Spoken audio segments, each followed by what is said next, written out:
Evening.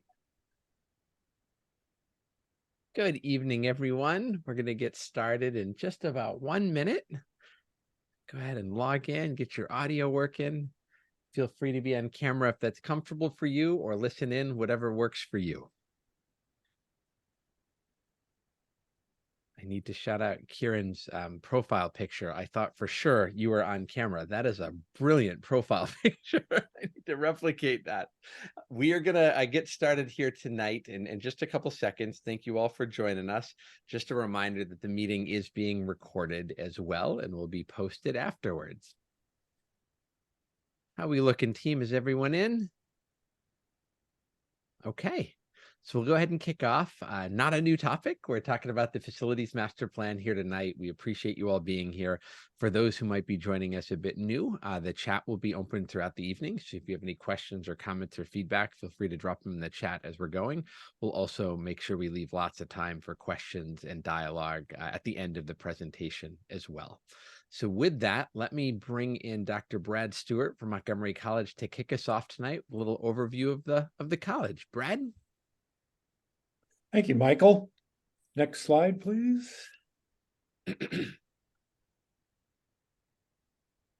So this is the context in which we're developing the facilities master plan. Currently, Montgomery College has 3 campuses and several workforce and development and continuing education locations. You can see the map in the upper right-hand corner of the by the number sheet here. We're also working hard right now on creating an East County Education Center location as well. So you see some of the numbers. MC is total 39,757 students. Somewhere around 9,000 credit and non-credit students reside on the Takoma Park Silver Spring campus. And as you can tell, Montgomery College students are extremely diverse. In fact, the TPSS campus is the most diverse.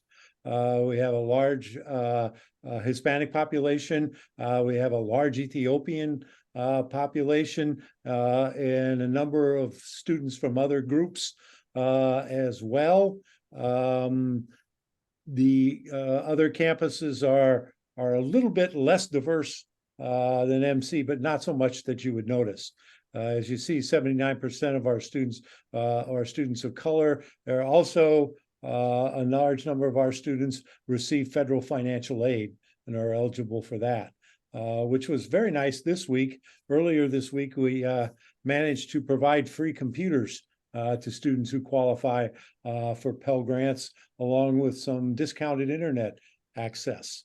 You can see that Montgomery County Public Schools is our huge feeder operation. In fact, we're running, as many of you know, an early college program now, where many students finish up their college associate's degree about a week before they finish their high school diploma.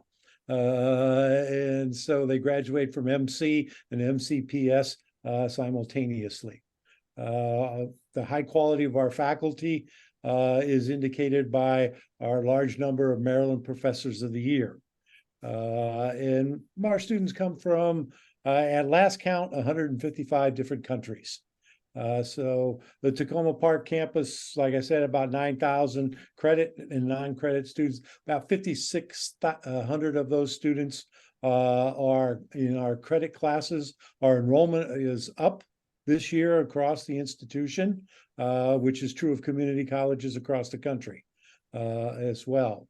So that's MC, and that gives you some context about why we want to propose some of the things we're going to talk about in the master plan. I give it back to you, Michael. Thank you, Dr. Stewart. I know those stats, and I'm still impressed by them every time I see them. There's some good depth there. So here's what we're going to do tonight. Same format as before. We've done the intros. Mike's going to come in and talk us through the planning process, where we are now, and then the rest of the meeting is really yours. We'll have open discussion, feedback. We're going to ask for feedback tonight on the plan. We're also going to ask for feedback on the process. Have you seen your feedback incorporated throughout? We want to make sure that this is a document that really reflects the many, many hours that all of you put into this process throughout, and then we'll go over next steps. Next slide. So just introduce a bit more of the team here. You've already met Dr. Stewart. We have Carrie Norberg, who leads planning and design at Montgomery College and has been instrumental to this effort throughout. I'll be our facilitator tonight. And Mike Glaros is with Canon Design, who's been the lead team on the facilities master plan, just doing a great job here. So with that, we'll go to the next slide and I'll turn it over to Mike. Well, thank you, Michael. And for those of you who may not have already been in one of these presentations, we are from Canon Design. We have been doing colleges and universities planning design for 100 years. So it's great to be at Montgomery College and working in a historic and important community and planning for the future. So let's talk about what we're here for, which is the Facilities Master Plan. This is a document that is created by all the institutions in the state of Maryland for the state of Maryland in order to kind of identify funding requirements associated with capital improvements. So every 10 years, there's a major update to the master plan, and this is that time. The purpose of the plan is to really establish a framework around the vision and mission of the institution and use that framework to help support decision-making processes over the course of the next decade. It's intended to address a series of issues that may impact facilities, such as enrollment, new space needs created by new programs, or other initiatives that might require additional buildings on campuses. It's also intended to address the relationships between the business community and the college, as well as the surrounding communities and the college. So what will the facilities master plan have in the end? It's going to have an evaluation of the current facilities. It's going to have a summarization of all of the projected needs, and it's going to have an overview of the activities anticipated over the next decade. There will be a bit of an implementation strategy, just to kind of understand the intricacies of what steps have to happen in order for projects to occur.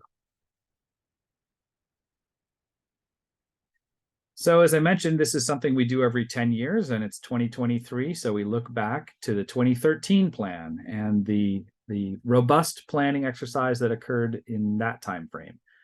You can see all three campuses demonstrated here and the kind of final product of that plan. In yellow, you see buildings that are new. In orange, buildings that are renovated. And in the blue-gray, that is buildings that are existing. So if you look in the right-hand image, that is the Tacoma Park and Silver Spring campus.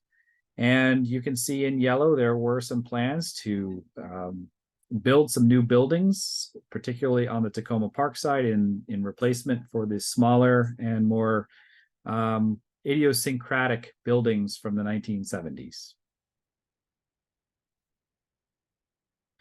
So where we are in the process today, we started in the spring with a series of listening sessions, which we called our Discover phase. This is kind of us getting to know you, getting to know the campuses, getting to know the issues and drivers for the planning. And then in May, we came to a point where we needed to sort of synthesize all of that into a series of themes and ultimately a concept, which is what we call the develop phase. So we were here in the spring, in May and June, kind of talking through that. And then over the summer, we worked to kind of work out the details, develop the plan, understand the implementation strategies, sort through the priorities. And so we find ourselves here at the end of the summer, getting ready to get into the deliver phase, where we finalize and produce the report and submit it to the Board of Trustees, and then ultimately onto the state for approval in early winter. So we're right kind of at the end of the detail phase and moving into the deliver phase, where we'll have the final report. So over this process, we've had a series of public meetings. We started back in May with a college-wide virtual meeting, kind of met with a number of different stakeholders through that. And then we focused in on this campus, the Tacoma Park and Silver Spring campus. We had an initial listening session early in May, and then we came back and did a walking tour with a number of neighbors and other constituents, and it was kind of an enlightening opportunity to walk around campus, see the existing conditions, talk about the issues, and understand what the context that we were planning in. Then we came back in June. This is where we had sort of synthesized some of that information and kind of gathered that into an overall concept and some strategies and opportunities for discussion. And we did public meetings again with both the Tacoma Park and Silver Spring campus, as well as the Rockville campus, the Germantown campus, and we did a meeting for the East County in the East County area, actually just up the street from the future ECEC that is under construction. And so here we are tonight, back at Tacoma Park and Silver Spring, making another presentation to fill you in on the progress we've made over the summer. And then as the month unfolds, we will have another public presentation to the entire college, kind of addressing all the campuses, and then we'll come back with the final plan presentation at the end of the month. So one of the things we talked about back in May and June, but didn't have any information yet, was transportation. So we just wanted to fill you in a little bit on the analysis it's still underway, but we've gotten a lot further on it. Our consultants came through and they did an analysis of bicycle and pedestrian comfort and security. They took a look at the roadway networks around the campus. They looked at turning ratios at peak hours, both in the morning and afternoon, coming to and from campus. They looked at the transit options, and they looked at master planning opportunities coming up in terms of transit. We also issued a survey, and that survey went out to both students and to faculty and staff. And it gave us some insight into how people come to campus, as well as some of the incentives that people would be looking at in order to take alternative forms to get to campus. We did a parking count. Came through the campus and checked at various peak hours through the day at all the different parking facilities to see what the occupancy was, both for students and faculty and staff. And ultimately, we had some summary thoughts about all of that analysis, which is essentially to say, Tacoma Park and Silver Spring is a little unique amongst the campuses at Montgomery College. This campus, more than any other campus, students and faculty use alternative forms of transportation to get to campus, while the car and other vehicles, including buses, are still the majority. It's a very different ratio than it is on the other campuses. We noted that the west side of campus, along Georgia Ave and Burlington Ave, there are some issues with pedestrian comfort, with being able to get across the streets, and also with bicycle safety. So those were things that we were concerned about. On the east side of campus, on New York Ave and in that area, it's a much more comfortable environment, both for pedestrians and cyclists, due to the levels of traffic, due to the sidewalk structure, and the general nature of the roads. We also noted that parking is available on both sides of the railroad tracks on the east and west. There's a little bit more availability on the east side than on the west side, but both sides still have capacity for additional parking, both in the faculty and student lots. So I want to go back and cover the initial concepts that we talked about in May, and then we'll show you where we are from there. So underpinning all of the planning, we had established a series of overarching planning goals for the college as a whole, and then some individual ones for each of the campuses. So the first planning priority that we looked at was really prioritizing student success. In a traditional sense, this would be about academics, but we were really looking at enhancing student success across a broad range of issues, everything from wellness to providing informal learning and study spaces, to providing socialization spaces to intuitive wayfinding and allowing people to navigate the campuses much more easily. We also wanted to focus on reinventing existing facilities. The previous master plan noted that a lot of existing facilities were in need of replacement, and some of them have been replaced over the course of the last decade. But we wanted to make sure that we were making strategic interventions into buildings that could have a second life, and kind of right size the spaces within the buildings to accommodate the new ways that we learn, the new ways that we work, things that have changed and evolved so rapidly in the last 5 years. And then expanding access. So making sure that the colleges are accessible, that the programs are accessible, and that businesses, nonprofits, and county entities have the ability to kind of connect and engage with the student population, and really enhance the options for parents of those students that Brad mentioned, who are coming here and getting a degree simultaneous with their high school education. And we wanted to consider both the physical and virtual environments when thinking about access to the college. And above all of this, we wanted to make sure that this master plan was prudent in forward thinking beyond the 10-year timeframe. So we want to make sure that the steps we're taking over the next decade don't impede future development and really leave open the opportunity for the next stage of development. So thinking in the long haul. When it came to Takoma Park and Silver Spring, there were a couple of things that we really wanted to focus on. We wanted to think about enhancing the Takoma Park campus core. There's a lot of activity going on there now. It's a very mature part of the campus, and we wanted to make sure that the landscape and amenities and so forth were still, treated well and getting better. We wanted to focus on student amenities on this campus. With the demolition of Falcon Hall, there's a limit on how much rec and athletic activity is going on. There is dining opportunity, but it's predominantly on the east side of campus. So we wanted to think about how to expand that opportunity. And we wanted to connect better with Silver Spring. We noted those issues getting across Georgia Ave, but there is a community and there are businesses over there that it would be great for the students to be able to take advantage of. And we also wanted to plan with the notion that we are adjacent to residential and historic neighborhoods.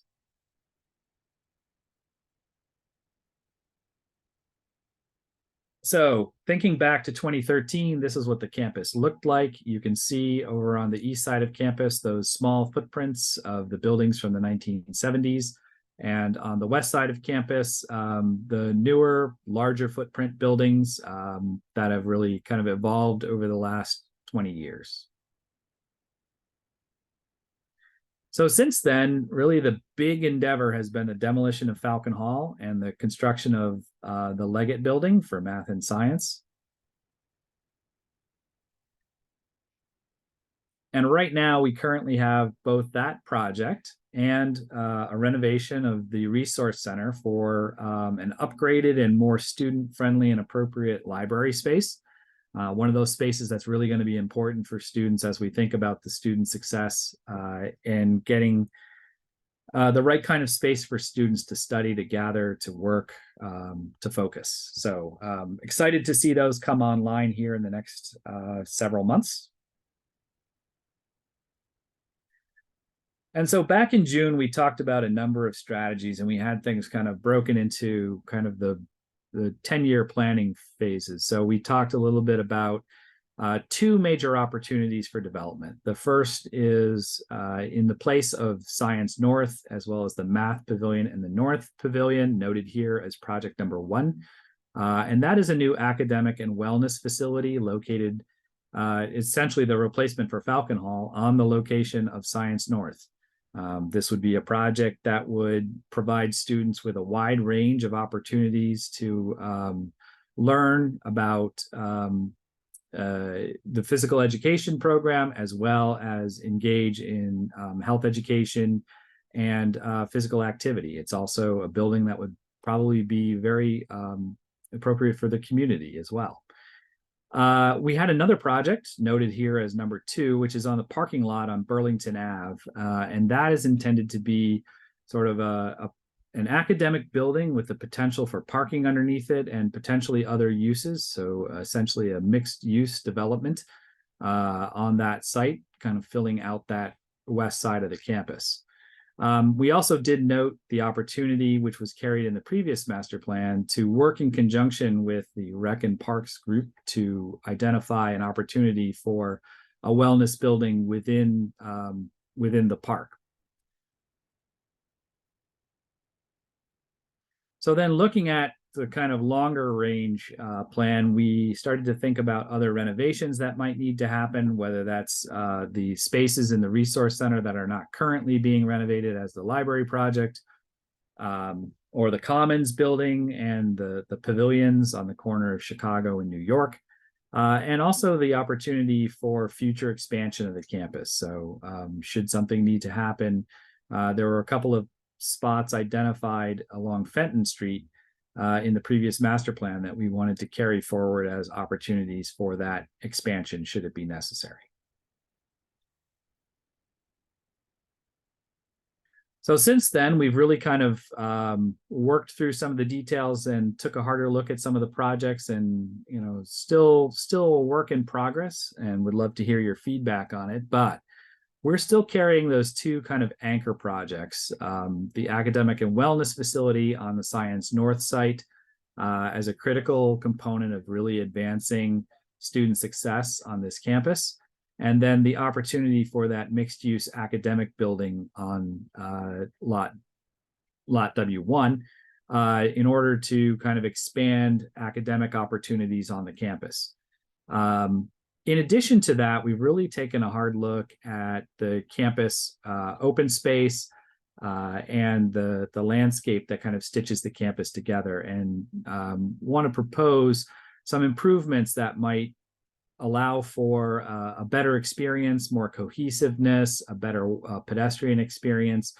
This could be anything from landscape improvements to site amenities such as benches and trash cans, lighting opportunities to make sure that the paths are well lit, as well as the opportunity to really create a sense of place and connectedness. So we heard a lot about the use of public art in these spaces, as well as graphics that might pay homage to the history of the site and what preceded the college on this site. So we wanted to structure a project to help implement those changes across the campus and create a really cohesive landscape environment.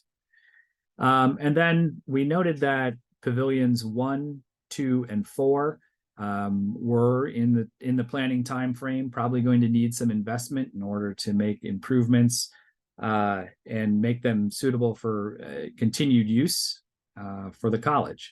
So those are kind of the major components of the plan. And we are also, of course, leaving the opportunity for that future expansion of the campus along Fenton Street with the acquisition of additional properties.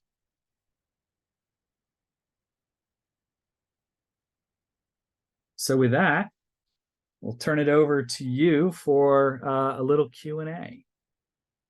Thank you, Mike. That was a lot of information, and we thought it was important to go back and show kind of what we presented last time to make sure you know how it all relates to these finalish plans. So we have 3 specific questions here. We can go ahead and put them all up and then have a nice wide-ranging discussion. The question here is, any specific elements or features within this final draft that you're excited about or you'd like to explore in more detail or have questions about? We know there's a lot there. We want to make sure we get your feedback on how well the FMP has incorporated input from you and from the community and stakeholders through this process. And then the final question is, how satisfied are you with this final draft? And do you have any recommendations or suggestions for improvement? We genuinely want feedback on all of these. The process leads to the final product. So if the process worked, the product should be good. And we really want feedback on if everything you've told us has been reflected. Yes, saw the question in the chat on if there'll be a way to access the presentation of the meeting. There absolutely will.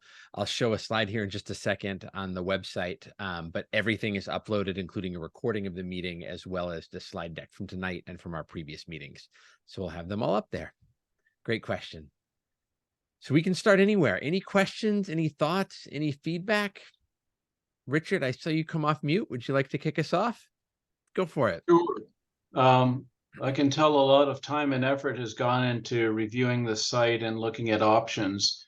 And at first glance, it seems very successful the way that's been approached and the way it's being presented. So in particular, the properties along Fenton Street, the possibility of, I guess, purchasing them, I guess that's a money decision mainly. Maybe there's other things involved. That's sort of exciting just for the proximity to the main access to them. And I'd rather see those buildings with Montgomery College than their current use right now, especially the storage buildings. I mean, it just doesn't make sense if that can be purchased. So again, from what I can see, good job in maintaining what needs to be maintained and improving upon and hopefully pursuing expansion of the college as needed in those areas identified. Appreciate that, Richard. I think you've made every single one of these meetings and a lot of the engagement leading up to it. So that means a lot. If there's anything you have additional questions on, please do let us know. I will talk to my dog Rambo about that. He takes me out for a walk on a regular basis, and I sometimes can't make it in times for the start of the meeting. We will blame Rambo. Other questions or thoughts? Feel free to drop them in the chat or to raise them here.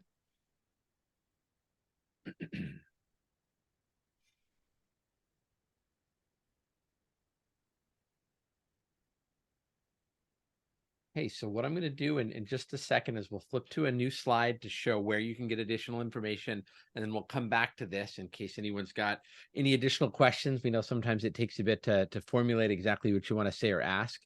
We also know we've provided lots of room for engagement. So in many cases, no questions can mean that we've done a good job incorporating feedback, but we do want to make sure we get anything that people have.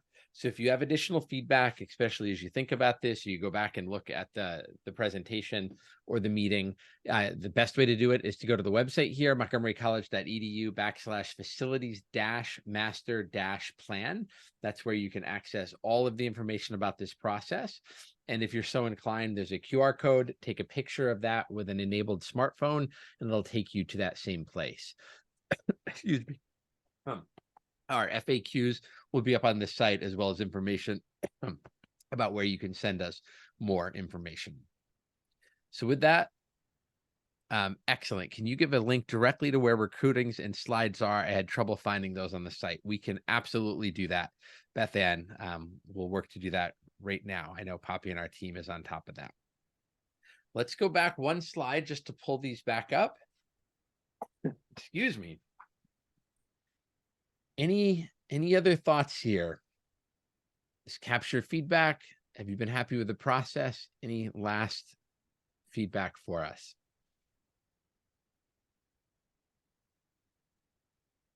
Go ahead, Richard.